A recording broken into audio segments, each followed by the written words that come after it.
He was forced to leave his tank behind, struggling to squeeze through the last narrow gap after a sudden collapse of rock and sand sealed the exit. Ironically, those desperate movements widened the crack, creating a way out for the diver behind him. But for him, what fate awaited? This is the true story of the Indian Springs Cave incident. November 17, 1991, Florida. At first glance, Indian Springs Cave looks like nothing more than a quiet pond. But beneath the surface lies a labyrinth of white and yellow limestone, stretching more than 2 miles and dropping over 300 feet deep. That day, an elite team of divers prepared for a major mission under the Woodville Karst Plane project. They had spent 2 years planning every detail, from tanks and scooters to strict decompression schedules. The team included Parker Turner, co-founder of WKPP, his partner Bill Gavin, George Irvin, and other support divers. All were seasoned experts with hundreds of technical dives behind them.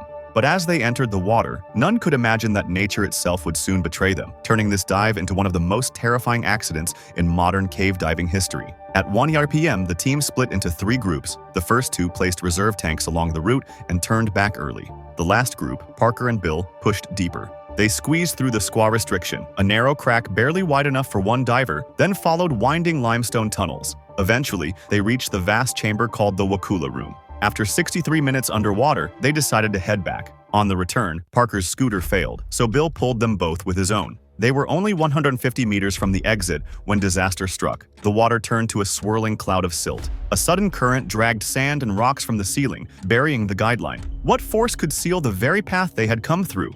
Bill and Parker panicked when they saw the main line buried under sand, with visibility reduced to less than 1 foot.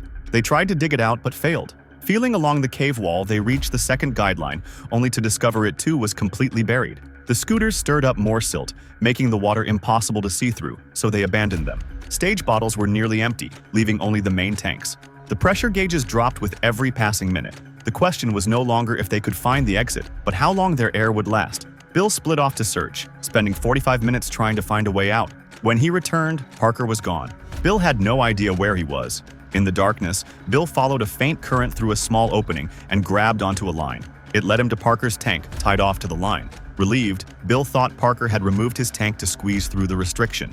He followed the line to the stage bottles, but Parker's bottles were still there. That meant Parker never made it out. Bill quickly switched to a fresh bottle and swam toward safety, knowing his friend was lost inside.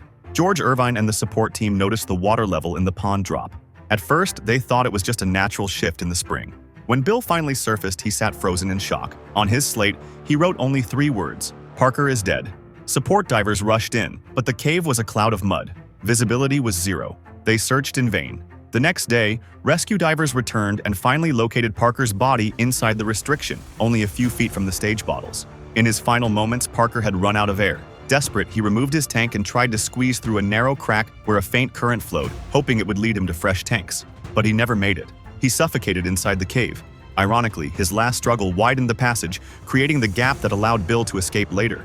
Investigators concluded the collapse was caused by bubbles from decompression. The gas had weakened the cave ceiling until rocks gave way, sending sand and silt crashing down to bury the exit completely.